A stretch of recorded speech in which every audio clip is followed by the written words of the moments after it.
ತುಷ್ಟೀಕರಣ ಮಾಡುವಂಥ ಒಂದೇನು ನಿರ್ಣಯವನ್ನು ಇವತ್ತು ಸಿದ್ದರಾಮಯ್ಯನವ್ರ ಸರ್ಕಾರ ಏನು ಕೈಗೊಂಡಿದೆ. ಇದು ಏನು ತೋರಿಸ್ಕೊಡ್ತದೆ ಅಂದರೆ ಕೇವಲ ಮುಸ್ಲಿಮರ ಓಲೈಕೆಯಲ್ಲೇ ಈ ಒಂದು ಸರ್ಕಾರ ಹೋಗ್ತಾ ಇದೆ.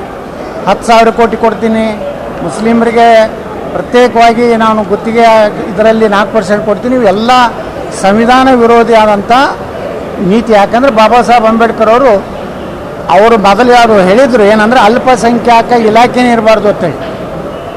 ಸಮಾನತೆ ಅನ್ನುವಂಥದ್ದು ಅಲ್ಪಸಂಖ್ಯಾತರದ್ದು ಬೇರ್ಪಡಿಸಬಾರ್ದು, ಅಲ್ಪಸಂಖ್ಯಾತ ನಿಗಮನೂ ಮಾಡಬಾರ್ದು ಅಂತ ಅವಾಗ ಅಂಬೇಡ್ಕರ್ ಅವರು ಹೇಳಿದರು. ಇವತ್ತೇನು ಅಂಬೇಡ್ಕರ್ ಅವ್ರ ಬಗ್ಗೆ ಸಂವಿಧಾನ ಬಗ್ಗೆ ಏನು ಮಾತಾಡ್ತಾರೆ ಕಾಂಗ್ರೆಸ್ನವರು, ಇವತ್ತು ಅಂಬೇಡ್ಕರ್ ಅವರ ಎಲ್ಲ ಅವರ ಆಶಯಗಳಿಗೆ ಅವರ ವಿಚಾರಗಳಿಗೆ ವಿರೋಧವಾಗಿ ನಡ್ಕೋತಾ ಇದ್ದಾರೆ. ಇದನ್ನು ನಾಳೆ ವಿಧಾನಸಭೆಯಲ್ಲೂ ಇದನ್ನು ನಾವು ಪ್ರಶ್ನೆ ಮಾಡ್ತೀವಿ. ಕಾನೂನಾತ್ಮಕ ಹೋರಾಟ ಮಾಡೋದ್ರ ಬಗ್ಗೆ ನಮ್ಮ ಏನೇನು ನ್ಯಾಯವಾದಿಗಳ ಜೊತೆಗೆ ಚರ್ಚೆ ಮಾಡಿ ಮುಂದಿನ ರಾಜ್ಯಾದ್ಯಂತ ಇದರ ಬಗ್ಗೆ ನಾವು ಹೋರಾಟ ಮಾಡ್ತೀವಿ. ಯಾಕಂದರೆ ಈ ರೀತಿ ಒಂದು ಕೋಮನ್ನ ತುಷ್ಟೀಕರಣ ಮಾಡುವಂಥದ್ದು ರಾಜ್ಯ ಸರ್ಕಾರ ನಿಲುವು ನಿಜಕ್ಕೂ ಕರ್ನಾಟಕದ ಶಾಂತಿ ಭಂಗ ಮಾಡುವಂಥ ಕೆಲಸ ಇವತ್ತು ಕಾಂಗ್ರೆಸ್ ಮಾಡ್ತಾಯಿದೆ. ಇದನ್ನು ನಾವು ಭವಿಷ್ಯದಲ್ಲಿ ನ್ಯಾಯಾಂಗ ಮತ್ತು ಜನರ ಮಧ್ಯದಲ್ಲಿ ಹೋಗಿ ಇದನ್ನು ನಾವು ಪ್ರಶ್ನೆ ಮಾಡ್ತೀವಿ.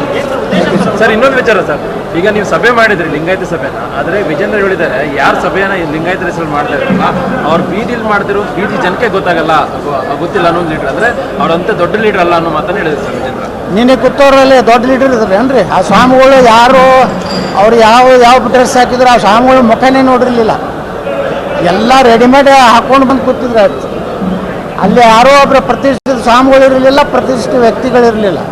ಅದು ವಿಜೇಂದ್ರನಿಗೆ ಹಂಗೆ ಮಾಡಿದ್ದು, ಏನು ಬೇರೆ ಇದೆ ಜಗತ್ತಿಗೆ ಗುರುತಿಲ್ಲ. ವಿಜೇಂದ್ರಗೆ ಹಂಗೇ ನಿನ್ನೆ ಲಿಂಗಾಯತರ ಸಭೆ ಮಾಡ್ಯಾರ. ನಮ್ಮ ಯಡಿಯೂರಪ್ಪನವರು ಲಿಂಗಾಯತರ ಅಂತ ಎಂತೂ ಹೇಳ್ಕೊಂಡಿಲ್ಲ. ಹಂಗಾದ್ರೆ ವೀರಶೈವ ಲಿಂಗಾಯತರ ಸಭೆ ಯಾಕೆ ಮಾಡ್ತಾ ಇದ್ರಿ? ರಾತ್ರಿ ಯಾಕೆ ಶಾಮನೂರು ಶಿವಶಂಕರಪ್ಪನವ್ರ ಮನೆಗೆ ಹೋಗಿದ್ರಿ? ಶಾಮನೂರು ಶಿವಶಂಕರಪ್ಪನ ಬೆಂಬಲ ಯಾಕೆ ಹೇಳಿದ್ರು ವೀರಶೈವ ಮಹಾಸಭಾದು? ಅಂದ್ರೆ ನೀವು ಇಬ್ಬರು ಕೂಡಿ ರಾಜ್ಯದಲ್ಲಿ ಕಾಂಗ್ರೆಸ್ ಮತ್ತು BJPಗೆ ಒಂದು ರೀತಿ ವೀರಶೈವ ಲಿಂಗಾಯತರ ಒಂದು ಕಾರ್ಡನ್ನು ಉಪಯೋಗ ಮಾಡ್ಲಿಕ್ಕೆ ಪ್ರಯತ್ನ ಮಾಡ್ತಾಯಿದ್ರಿ. ನಿಮ್ಮನ್ನಂತೂ ಎಂದ ಮ್ಯಾಗೆ ವೀರಶೈವ ಲಿಂಗಾಯತರು ಒಪ್ಪಲಿಕ್ಕೆ ಸಾಧ್ಯ ಇಲ್ಲ. ವೀರಶೈವ ಲಿಂಗಾಯತರು ಸಿಗುವಂಥ ಮೀಸಲಾತಿಯನ್ನು ಈ ರಾಜ್ಯದಲ್ಲಿ ಯಾರಾದರೂ ತಪ್ಪಿಸಿದ್ರೆ ಅದು ಯಡಿಯೂರಪ್ಪ, ವಿಜೇಂದ್ರ. ತುಷ್ಟೀಕರಣ ಮಾಡುವಂಥ ಒಂದೇನು ನಿರ್ಣಯವನ್ನು ಇವತ್ತು ಸಿದ್ದರಾಮಯ್ಯನವ್ರ ಸರ್ಕಾರ ಏನು ಕೈಗೊಂಡಿದೆ.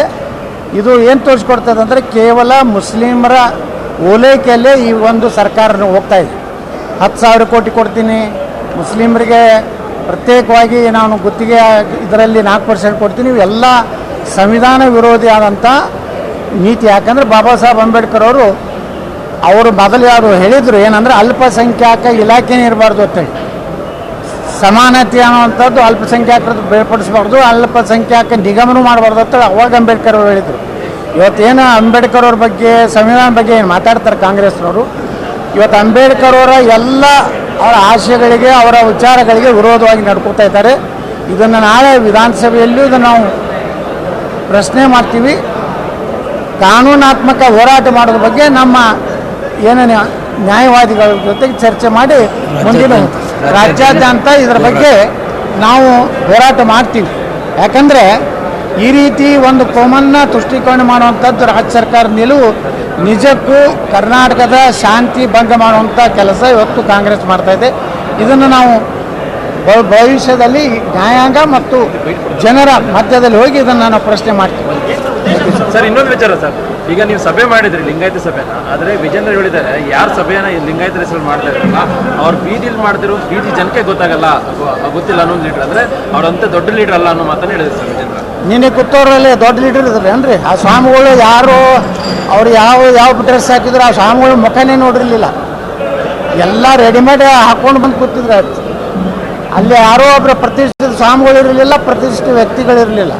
ಅದು ವಿಜೇಂದ್ರನಿಗೆ ಹಂಗೆ ಮಾಡಿದ್ದು, ಏನು ಬೇರೆ ಇದೆ ಜಗತ್ತಿಗೆ ಗುರುತಿಲ್ಲ. ವಿಜೇಂದ್ರಗೆ ಹಂಗೇ ನಿನ್ನೆ ಲಿಂಗಾಯತರ ಸಭೆ ಮಾಡ್ಯಾರ.